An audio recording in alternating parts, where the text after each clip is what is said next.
Puji Tuhan, haleluya, selamat Paskah. Amin. Berdiri lagi sekali lagi, bilang sama tetanggamu, selamat Paskah. Amin. Hari kemenangan besar bagi kita, amin. Tuhan itu baik, dia bukan hanya mati, tapi dia bangkit. Dan kebangkitannya membawa pengharapan bagi kita, bahwa Yesus kita adalah Allah yang Maha Kuasa, amin. Kita akan melihat kebenaran firman Allah, Markus pasal 16 ayat 1 sampai dengan ayat yang ke-6. Injil Markus pasal 16 ayat 1 sampai 6, kita akan baca ayat ini bersama-sama. 2, 3. Setelah lewat hari Sabat, Maria Magdalena dan Yakobus serta Salomo membeli rempah-rempah untuk pergi ke kubur dan meminyaki Yesus. Ayat 2. Dan pagi-pagi benar pada hari pertama minggu itu, setelah matahari terbit, pergilah mereka ke kubur. Mereka berkata seorang kepada yang lain, siapa yang akan menggulingkan batu itu? Kita pintu kubur itu, ayat mereka. Tetapi ketika mereka melihat dari dekat, nampaklah batu yang memang sangat besar itu sudah terguling. Ayat 5.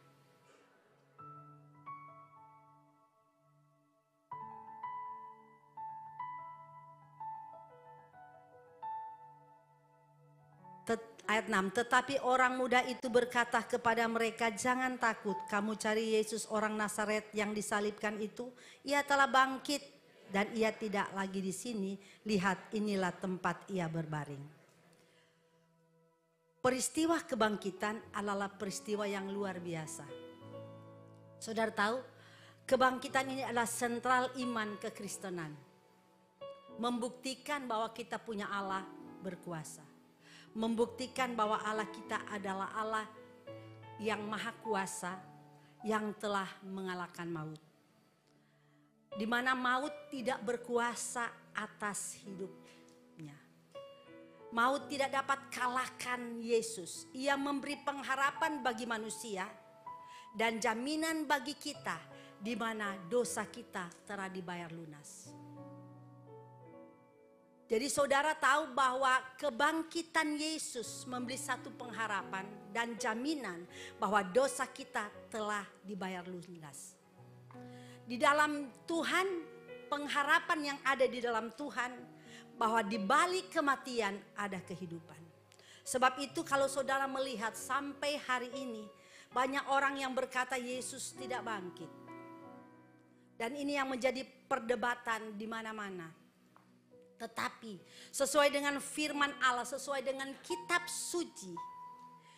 Kitab suci mengatakan bahwa Yesus sudah bangkit. Kebenaran ini tidak dapat kita ragukan.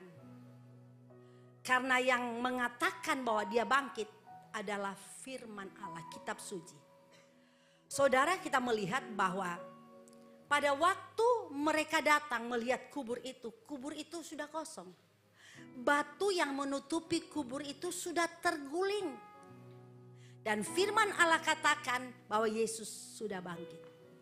Saudara tahu, pada waktu dia bangkit, dia menampakkan diri kepada murid-murid dan orang banyak yang ada pada saat itu.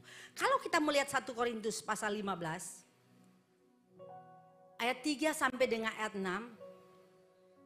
1 Korintus 15 ayat 3 sampai dengan ayat 6, demikian firman Allah.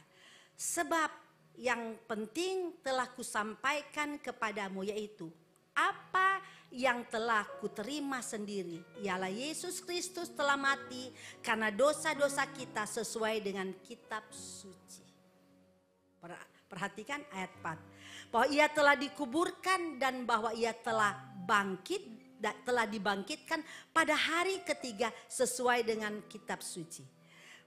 Bahwa ia telah menampakkan diri pada Kefas dan kemudian kepada ke-12 muridnya. Dan sesudah itu ia menampakkan diri kepada 500 saudara sekaligus. Kebanyakan dari mereka masih hidup sampai sekarang dan beberapa di antara mereka telah meninggal. Saudara melihat firman Allah katakan setelah dia mati, dia menampakkan diri. dia menyatakan dirinya bahwa dia hidup. Dan ini saudara firman Allah katakan disaksikan oleh murid-murid. Disaksikan oleh begitu banyak orang yang ada pada saat itu. Yesus membuktikan kepada mereka bahwa dia bukan Allah yang mati, yang sudah dikuburkan, tetapi dia hidup. Dan saudara tahu, ini kabar baik yang saudara semua harus tahu. Ini kabar baik, kabar sukacita yang semua manusia harus tahu. Bahwa kita punya Allah, Allah yang hidup.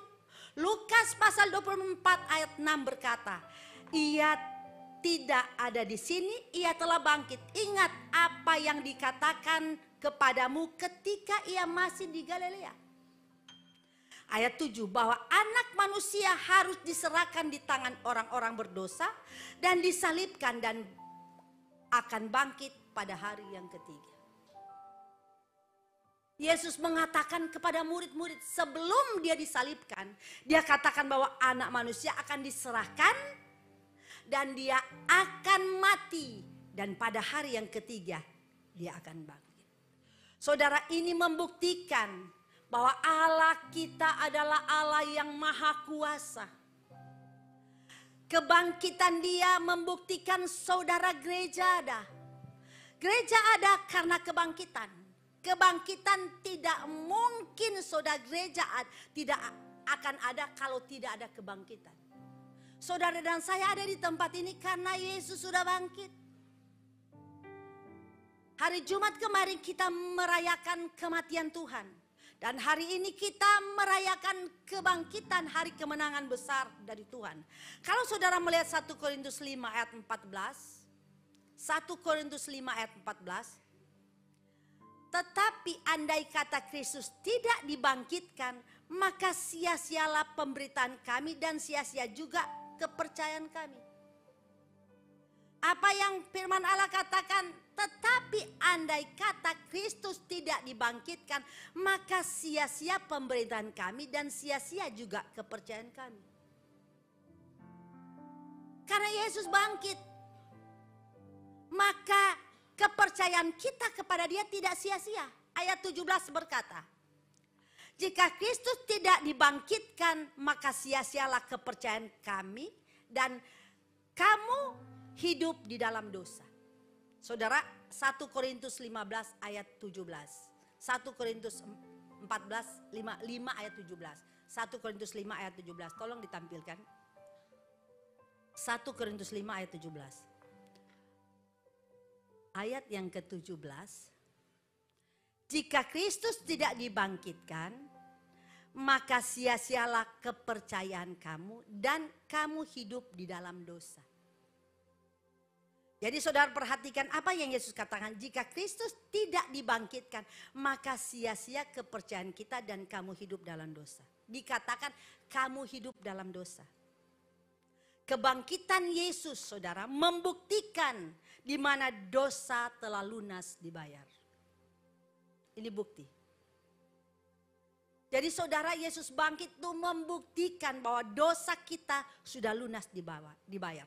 Kuasa maut dikalahkan, maut telah ditelan. Sebab apa saudara? Kalau saudara melihat Roma 6 ayat 23, upah dosa itu maut. Upah dosa maut. Saudara tahu, maut pada waktu manusia berbuat dosa, maka kita harus mengalami kematian yang kekal. Kita harus mengalami maut. Maut ini harus menimpa kita. Tetapi saudara tahu, Yesus mati menggantikan kita. Kita tidak lagi mengalami maut, karena maut itu sudah ditanggung oleh Yesus di atas kayu salib. Dia melakukan ini apa? Untuk menggantikan posisi kita yang berdosa. Sebab itu kebangkitan bukti bahwa dosa kita sudah lunas dibayar. Dengan cara apa Yesus lunas membayar dosa kita? Dengan cara apa? Dia mati menggantikan saya dan saudara. Jadi saudara, kematian Yesus itu tidak main-main. Untuk menebus saya dan saudara itu nilainya, harganya sangat tinggi. Dia harus korbankan dirinya sendiri untuk membayar dosa kita. Sebab itu kalau saudara melihat dalam 1 Korintus pasal 15 ayat 55, 1 Korintus 15 ayat 55 berkata, "Hai maut, di manakah sengatmu? Hai maut, di manakah sengatmu?" Kita melihat firman Allah. "Hai maut, di manakah kemenanganmu? Hai maut, di manakah sengatmu?" Maut itu sudah ditelan. Maut itu sudah dikalahkan oleh Tuhan. Dengan cara apa dia kalahkan maut? Dia mati. Tetapi dia bangkit. Membuktikan bahwa maut itu sudah dikalahkan. Membuktikan bahwa dosa kita sudah ditanggung. Membuktikan bahwa kita lunas dibayar. Hutang dosa kita lunas dibayar. Sebab itu ayat 57 berkata, 1 Korintus 15 ayat 57 berkata, "Tapi syukur kepada Allah yang telah memberikan kemenangan oleh Yesus Kristus Tuhan kita." Kita harus bersyukur kepada Dia. Oleh karena Yesus Kristus Tuhan, maka saya dan saudara diselamatkan. Saudara tahu, penyaliban pada saat itu adalah hukuman yang paling brutal dan sangat menyakitkan yang berlaku pada zaman itu. Dan ini yang dialami Yesus. Ini yang dialami Yesus. Dengan cara yang begitu mengerikan, tidak manusiawi, begitu kejam mereka memperlakukan Yesus. Saudara sudah lihat drama yang Jumat Agung kemarin, itu cuma sekedar drama biasa. Itu pun saya menyaksikan drama itu, saya sampai nggak bisa melihat, saya nggak tega, nggak sanggup melihat bagaimana penderitaan yang Yesus alami. Itu hanya drama yang dilakukan oleh anak-anak, pemuda, remaja dan jemaat yang ada di tempat ini. Bagaimana pada saat itu terjadi? Bagaimana pada waktu terjadi kepada Yesus yang sesungguhnya? Karena kematian itu bukan hanya cerita yang dikarang oleh sutradara. Tapi kematian Yesus itu benar-benar terjadi. Sehingga Yesaya mengatakan, Yesaya 52 ayat 14 berkata, "Seperti banyak orang akan tertenggung melihat dia begitu buruk rupanya. Bukan seperti manusia lagi dan nampaknya bukan seperti anak manusia." Saudara, pada waktu Yesus, dia harus menderita. Dia harus menanggung dosa kita. Penderitaan yang dia alami begitu luar biasa. Yang dilakukan orang-orang yang ada pada saat itu begitu brutal. Tidak manusiawi. Dan semua itu dia tanggung. Untuk menggantikan posisi kita. Supaya maut kita tidak alami. Supaya kita bebas dari dosa. Supaya kita bebas dari upah dosa itu maut. Sebab itu jemaat, jangan main-main dengan dosa. Dosa akibatnya begitu fatal. Karena dosa itu Yesus harus jadi manusia. Harus turun ke bumi, mati buat saya dan saudara. Dan kematiannya begitu mengerikan. Dan di sini dia membuktikan bahwa dia begitu mengasihi kita. Di sini dia membuktikan bahwa maut sudah dikalahkan. Dia buktikan bahwa dia bangkit. Kematian tidak dapat menahan dia. Alkitab menyatakan, ini hal kebangkitan Yesus adalah jaminan keselamatan. Kebangkitan Yesus adalah jaminan keselamatan. Saudara tahu, ada 5 hal besar yang terjadi. Yesus lahir, Yesus mati, Yesus bangkit, Yesus naik. Dan keempat hal ini sudah digenapi. Yang kita sedang menunggu hari-hari ini, kedatangan Tuhan. Kita sedang menunggu yang belum digenapi dan pasti digenapi. Karena setiap firman itu pasti digenapi. Hari ini adalah hari-hari penantian bagi kita. Dia akan kembali. Yesus lahir. Dia bukan hanya lahir sebagai bayi kecil. Tapi dia harus bertumbuh menjadi besar. Dia bekerja selama 33 tahun. Mempersiapkan diri untuk apa? Mendamaikan kita dengan Tuhan. Dia mengajar tentang kebenaran. Dia mengajar tentang jalan keselamatan. Dia mengajar hal kerajaan Allah. Dan melakukan banyak sekali mujizat pada waktu itu. Tetapi dia tidak berhenti sampai di situ. Dia harus naik di atas kayu salib. Dia harus memberikan nyawanya untuk saya dan saudara.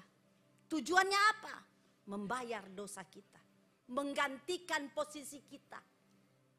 Itu tujuannya. Tidak ada tujuan yang lain Yesus datang ke dalam dunia. Hanya untuk saya, untuk saudara. Dia membuktikan bahwa dia benar-benar mengasihi manusia. Kasih itu harus dibuktikan.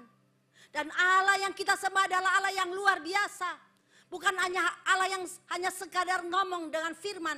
Tapi dia buktikan dengan diri sendiri bahwa dia adalah Allah yang begitu mengasihi kita. Sebab itu saudara, pada waktu dia tergantung di atas kayu salib, apa yang Yesus katakan? Sudah selesai. Ini membuktikan bahwa dosa lunas dibayar. Sudah selesai. Ini membuktikan bahwa dosa kita lunas dibayar.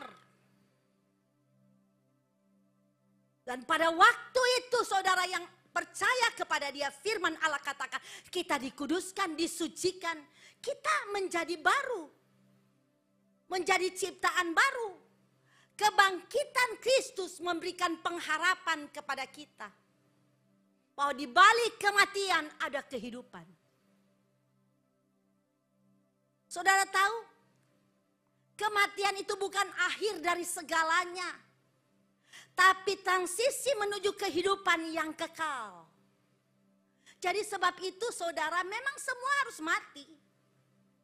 Tapi kematian bukan hal yang menakutkan bagi kita yang ada di dalam Yesus. Karena kematian bagi kita, transisi menuju kepada kehidupan yang kekal. Allah berjanji bagi yang percaya kepada dia, dia akan menerima kehidupan yang kekal. Dan kehidupan yang kekal di dalam Tuhan adalah kehidupan yang penuh dengan kebahagiaan. Kenapa? Karena kita akan hidup bersama-sama dengan Yesus. Sebab itu setelah dia mati, dia bangkit, dia tidak tinggal di dunia. Dia hanya menampakkan diri kepada banyak orang dan kepada beberapa murid yang ada pada saat itu. Tapi dia tidak tinggal di dunia, dia harus kembali ke surga.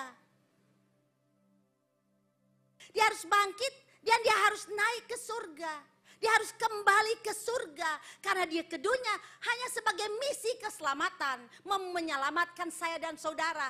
Hanya memberikan diri untuk menggantikan saya dan saudara. Setelah itu selesai, dia harus kembali ke surga. Dan untuk apa dia di surga? Firman Allah katakan dia ingin supaya kita juga ada bersama-sama dia dalam kerajaan surga. Karena kalau seandainya dia tidak bangkit, tidak mati dan bangkit, maka kita akan binasa. Tempat kita bukan di surga, tapi tempat kita di dalam kebinasaan kekal di neraka yang penuh dengan penderitaan. Tapi itu tidak akan terjadi bagi kita yang ada di dalam dia. Karena dia sudah tanggung semua itu buat saya dan saudara. Sebab itu dalam Yohanes pasal 14 ayat 2 dan ayat 3 berkata, di rumah Bapakku banyak tempat tinggal. Jika tidak demikian tentu aku tidak mengatakannya kepadamu. Dan apabila aku pergi ke situ dan menyediakan tempat bagimu, aku akan datang kembali membawa kamu ke tempat supaya di tempat di mana aku berada, kamu berada. Jadi setelah dia mati, dia bangkit kan? Dan setelah dia bangkit, dia naik ke surga. Dan firman Allah katakan untuk apa di surga? Untuk menyediakan tempat bagi kita. Supaya di mana dia berada, kita berada. Ini tujuan Tuhan datang ke dunia. Allah menciptakan manusia begitu sempurna, tidak ada dosa, dia di Taman Eden begitu bahagia. Tapi setelah manusia jatuh ke dalam dosa, dia harus diusir dari taman itu, keluar dari taman yang penuh dengan kebahagiaan. Dia diusir dari hadirat Allah. Manusia tidak boleh ada di taman itu. Dia harus keluar dari taman yang penuh dengan kebahagiaan dan sukacita. Tetapi saudara tahu, untuk mengembalikan ke taman yang penuh dengan kebahagiaan, yaitu dalam surga, Yesus harus menyerahkan dirinya, menebus, menggantikan saya dan saudara, supaya apa yang terjadi pada manusia sebelum jatuh ke dalam dosa, itu juga akan menjadi bahagian kita. Kita tidak lagi di Eden yang ada pada zaman itu, tapi Eden yang Yesus katakan yaitu kerajaan surga. Dan di situ kita akan tinggal bersama-sama dengan Yesus. Sebab apa yang firman Allah katakan, supaya di mana aku berada, kamu pun berada. Ini yang ada di hati Tuhan. Di mana Yesus berada, kita semua yang ada pagi ini juga yang menjadi kerinduan Tuhan. Supaya kita juga berada bersama-sama dengan Dia. Di mana? Di surga. Amen. Surga itu ada. Surga bukan cerita. Surga itu bukan dongeng. Kalau surga hanya cerita dan dongeng, tidak perlu Yesus datang ke dunia menyerahkan dirinya. Tidak perlu Yesus bangkit buat saya dan saudara. Tidak perlu dia naik ke surga. Tapi karena surga ada, dan surga itu menjadi milik orang percaya, dan kita akan bersama-sama ke sana. Sebab itu saudara yang percaya kepada Dia dan melakukan firman, saya jamin di dalam Yesus ada pengharapan, yaitu kehidupan yang kekal. Saat ini saudara, kita sedang menunggu bagaimana dengan hidup kita kedatangan Tuhan. Kalau saudara melihat dalam Yohanes 11 ayat 25, apa yang firman Allah katakan? Jawab Yesus, akulah kebangkitan dan hidup. Barang siapa percaya kepadaku, dia akan hidup walaupun mati. Sampai itu saya mau katakan kepada Bapak Ibu, betapa beruntungnya kita yang percaya dan ada dalam Yesus. Kenapa? Karena di dalam Yesus kita akan mendapatkan kehidupan kekal bersama Dia. Karena Dia bangkit. Ini kabar baik yang saudara harus tahu. Yesus menang atas maut. Saudara, Yesus menang atas maut. Saya sudah katakan tadi bahwa kebangkitan Tuhan tanda bahwa dosa kita sudah lunas dibayar. Jangan lagi saudara, seringkali kita dituduh oleh iblis. Kamu manusia berdosa, manusia berdosa. Memang semua manusia berdosa. Tidak ada yang tidak berdosa. Kalau kita tidak berdosa, maka Yesus nggak perlu datang. Tapi ingat, Tuhan sudah membayar dosa kita. Dan kebangkitan ini membuktikan bahwa Dia sudah membayar lunas. Kita bukan lagi disebut pendosa, tapi kita adalah anak-anak Allah. Kita adalah ciptaan baru. Kita sudah ada di dalam Dia. Sebab itu 2 Korintus pasal 5 ayat 15 berkata, dan Kristus telah mati untuk semua orang, supaya mereka yang hidup tidak lagi hidup untuk diri sendiri, tapi hidup untuk Dia yang telah mati dan telah bangkit untuk mereka. Kita sudah bahas ayat ini 2 minggu yang lalu. Dalam 2 minggu yang lalu kita sudah bahas ayat ini. Bahwa apabila kita sudah ada dalam Kristus, kita tidak hidup lagi untuk diri sendiri, tapi untuk Dia. Nah, sementara kita menunggu kedatangannya, dan kedatangan itu kan pasti terjadi. Empat hal itu sudah terjadi, lahir, mati, bangkit, dan naik. Dan kita sedang menunggu kedatangan Tuhan. Saudara, kedatangan Tuhan itu bukan cerita kosong, bukan dongeng. Itu pasti terjadi. Dan saat ini kita sedang menunggu kedatangan Tuhan. Kita harus mempersiapkan hidup dengan baik. Seperti tujuan Tuhan datang ke dalam dunia. Sebab itu kan Korintus katakan, dan Kristus telah mati untuk semua orang, supaya mereka yang hidup tidak hidup lagi untuk diri sendiri, tapi untuk Dia yang telah mati dan telah bangkit untuk mereka. Jadi setelah kita ada dalam Kristus, firman Allah sudah menjelaskan minggu yang lalu, kita harus hidup untuk Tuhan. Bukan lagi untuk diri sendiri. Sambil menanti kedatangan Tuhan.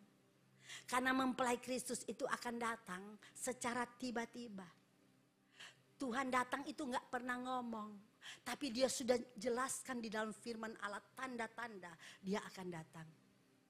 Dan saudara tahu yang kita hidup saat ini bukan dunia yang baik. Semua yang terjadi hari-hari ini tanda bahwa kedatangan Tuhan sudah dekat. Pada waktu jadi Yesus berkata kepada murid-murid, tanda kedatangan Tuhan pada kali yang kedua. Sama seperti terjadi pada zaman Lot, sama seperti terjadi pada zaman Nuh. Apa yang terjadi pada zaman Lot, apa yang terjadi pada zaman Nuh. Dosa begitu meningkat luar biasa. Orang tidak takut lagi berbuat dosa. Manusia hanya hidup untuk menyenangkan daging, memuaskan daging. Untuk diri sendiri. Sebab itu Allah begitu menegaskan tentang kebenaran ini. Bahwa kita harus hidup untuk Tuhan. Karena Tuhan sudah memberikan, menebus kita. Kita ini adalah milik Allah sepenuhnya. Kalau kita milik Allah, kita harus hidup untuk pemilik hidup ini. Siapa pemilik hidup ini? Adalah Tuhan. Pemilik hidup kita bukan lagi iblis, bukan lagi setan. Tapi Tuhan pemilik hidup kita. Kita harus hidup seperti yang pemilik ini inginkan. Dia inginkan supaya kita menjalankan firman, melakukan firman, taat kepada firman. Setia kepada Tuhan. Memang banyak tantangan yang kita akan hadapi. Untuk melakukan kebenaran di zaman ini tidak mudah. Godaan begitu luar biasa menggoda kita. Tapi saudara harus kuat di dalam Tuhan. Harus tetap teguh di dalam Tuhan. Jangan goyah. Saudara lihat kejadian pada zaman Nuh. Pada waktu Tuhan akan memusnahkan dunia dengan air bah. Tuhan berfirman kepada Nuh. Untuk membuat bahtera. Dan ini berbicara tentang keselamatan. Berbicara tentang Yesus. Dan Nuh pada waktu dia membuat bahtera. Firman Allah katakan dia melakukan tepat seperti yang Allah firmankan. Tidak pernah berleset sekalipun. Tidak ada yang meleset. Ukurannya persis. Dan tentunya orang yang menyaksikan apa yang dilakukan oleh Nuh. Ini sangat menggelikan bagi mereka. Pada zaman seperti ini, musim seperti ini, membuat perahu di atas gunung ini gak masuk akal. Memang dunia gak masuk akal kalau saudara melihat hari-hari ini. Kalau berbicara tentang kebenaran, kesucian, tentang firman, orang berkata gila gak masuk akal di zaman ini untuk hidup suci. Tapi saudara tahu kekudusan mutlak yang harus kita lakukan. Tidak bisa ditawar lagi. Tapi firman Allah katakan Nuh hidup benar di hadapan Allah. Dan orang-orang seperti ini yang Tuhan inginkan yang harus ada di zaman ini. Jangan terpengaruh dengan keadaan, dengan saudara melihat kiri kanan saudara, muka belakang saudara. Dosa, dosa dan dosa. Tapi apakah kita sebagai orang yang sudah ditebus? Apakah kita sebagai anak-anak Tuhan, kita melakukan hal yang sama? Sebab itu firman Allah katakan dengan jelas bahwa yang selamat pada zaman Nuh hanya keluarga Nuh. Saya tidak tahu jumlah orang pada zaman Nuh itu berapa. Tapi saudara membayangkan cuma yang selamat keluarga Nuh. Kenapa? Karena hanya keluarga ini yang melakukan firman. Hanya keluarga ini yang melakukan kebenaran. Saya percaya kalau kita juga melakukan kebenaran, maka kita akan selamat. Saudara berdoa, keselamatan Tuhan berikan bukan hanya untuk saya, untuk saudara pribadi. Tapi Tuhan berikan keselamatan kepada seluruh manusia. Allah tidak pernah memilih siapa dia, status apa, bangsa apa, suku apa, warna kulit apa. Tapi Allah datang kepada seluruh manusia ciptaannya. Dan semua manusia berhak untuk selamat. Tapi kenapa orang gak selamat? Itu kan pilihan. Karena hidup ini pilihan. Allah menciptakan kita dengan pilihan-pilihan. Dengan memberi kebebasan untuk memilih. Kita bukan robot. Dipakai tombol harus melakukan A, B, dan C. Tapi Allah memberi kebebasan kepada kita untuk memilih. Pilihan ada di tangan kita. Kita yang tahu firman Allah harus memilih yang baik. Sebab itu firman Allah itu harus direnungkan, dibaca, direnungkan dan dilakukan. Kalau hal itu tidak sesuai dengan firman, jangan lakukan. Karena saudara tahu sia-sia saudara beribadah. Akhirnya pada waktu mempelai datang, yang kita tidak tahu kapan dia datang. Sewaktu-waktu dia akan datang.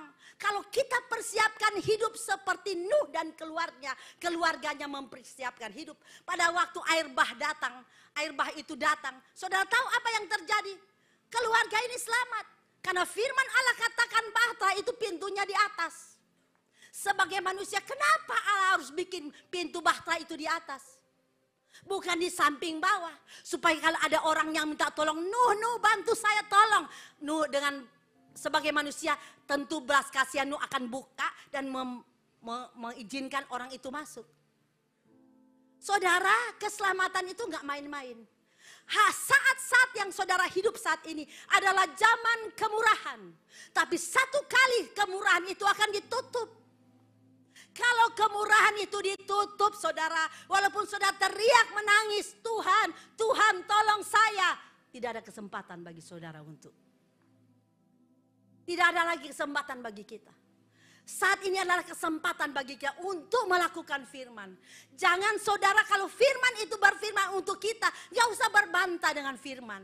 Gak usah berkata soalnya dan soalnya. Firman itu harus dilakukan. Kita nggak boleh berbantah dengan firman. Dan saudara apa yang terjadi? Zaman itu orang semua binasa. Binasa.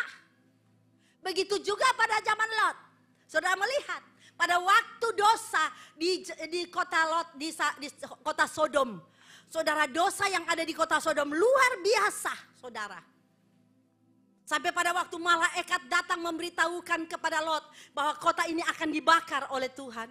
Sudah tahu, pada waktu orang-orang datang ke kota Lot, semua orang yang ada pada waktu itu datang kepada Lot untuk supaya orang yang datang, utusan Tuhan yang datang itu, malaikat Tuhan itu yang datang, mereka suruh keluar. Karena mereka ingin memakai. Saudara tahu itu dosa apa? Dosa homoseks dan lesbian. Saudara tahu hari-hari ini. Saudara lihat kan? Itu bukan rahasia. Ya. Perempuan sama perempuan nikah, laki-laki sama laki-laki nikah, pesta besar. Dibawa oleh orang tua. Saya berpikir orang tua model apa seperti ini. Membawa anaknya untuk bertemu laki-laki dengan laki-laki. Di firman Allah gak ada. Gak ada di firman Allah. Dan dosa ini sedang merajalela hari-hari ini. Hati-hati saudara. Ini dunia bukan dunia yang baik. Saya kalau melihat hal itu, saya merinding. Saya berkata, Tuhan benar engkau sudah mau datang. Jangan main-main hari-hari ini saudara. Dan bukan hanya itu, kawin-mawin. Sebab itu ada seminar tanggal 1. Khusus untuk keluarga. Ikut saudara. Karena iblis bekerja dalam keluarga hari ini begitu luar biasa. Bukan hanya keluarga-keluarga yang muda. Keluarga sudah bau tanah pun masih. Saudara melakukan hal-hal yang najis, masih selingkuh. Saya kan sudah pernah cerita kepada saudara. Pada waktu saya pergi ke pengadilan untuk membetulkan nama saya. Supaya harus sama surat lahir, KTP, sama paspor dan semuanya. Saya harus ke pengadilan. Sudah tahu, saya bertemu dengan seorang ibu yang duduk, sudah lebih tua dari saya. Mungkin umurnya sudah kira-kira mungkin hampir 70. Dalam hati saya, ngapain ibu itu? Tanya, Bu ngapain? Iya lagi tunggu pengadilan. Kenapa mau apa? Mau putuskan. Putuskan apa? Cerai. Hah? Dalam hati sudah 70 lagi mau cerai. Gak usah lah.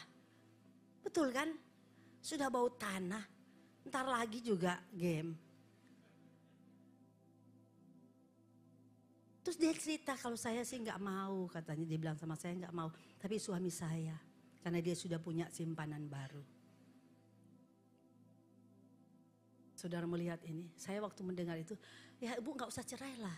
Ya saya sih gak apa-apa, biar aja kalau dia mau pergi sama tuh perempuan gak masalah. Tapi gak usah cerai lah, aduh Bu janganlah Bu, iya. Dia bilang saya mestinya gak mau, tapi apa gimana ya, dia nuntut. Terus tunggu-tunggu yang suami ini gak datang-datang. katanya sudah 2 kali nggak datang. Nanti sampai berapa kali saya nggak tahu, di sini yang lebih tahu hukum ya. Berapa kali nggak datang pengadilan diputuskan? Berapa? Berapa? 3. Oh tahu ya. Katanya diputuskan. Sudah bayangkan itu. Dalam hati model seperti ini, ibu tua seperti ini. Masih suaminya, umur berapa ibunya, suaminya Bu, saya tanya. Ya nggak beda-beda sama saya. Berapa sih umurnya? Katanya ya dia mungkin hampir 70, suaminya mungkin 70. Dalam hati sudah gini lagi. Aduh, minta ampun. Lihat tuh setan nggak pernah memilih orang. Amin. Tua muda dia bekerja. Amin. Sebab itu Bapak Ibu yang ada pagi ini, hiduplah dalam kebenaran. Tuhan sudah mau datang. Lalu Tuhan saudara kata, Tuhan mau datang. Tuhan juga datang. Tuhan pasti datang. Gak usah saudara tanya kapan-kapan. Gak perlu tanya, persiapkan aja diri. Amin. Karena sewaktu-waktu Tuhan akan datang kepada kita secara pribadi. Amin. Kalau Tuhan datang secara pribadi kan kita gak tahu. Betul gak? Bisa sebentar malam, bisa besok. Gak perlu takut kata firman Allah. Kalau kita ada dalam Tuhan, kita berjaga dengan benar. Pada waktu kita dipanggil Tuhan, yang menyambut kita apa? Siapa yang menyambut kita? Membawa kita? Gondoruo. Malaikat Tuhan. Amin. Sebab itu Matius 25 ayat 6 berkata, waktu tengah malam terdengar suara berseru mempelai datang, song-songlah dia. Pada waktu tengah malam berbicara tentang akhir zaman. Mempelai, yaitu Kristus yang sudah mati, udah lahir mati dan bangkit dan naik ke surga, dia akan kembali kata firman Allah. Kita semua lagi menunggu hari yang besar, hari yang penuh sukacita. Kalau saat ini kita bersukacita Yesus bangkit, nanti kita akan merayakan kenaikan. Dan ada satu hari yang luar biasa, yang penuh dengan sukacita, yang sukacita tidak dapat kita ungkapkan. Pada waktu mempelai itu datang. Pada waktu Yesus yang sudah mati dan bangkit dan naik ke surga datang kembali. Untuk apa? Menjemput saya dan saudara. Amin. Tuhan memberkati kita semua.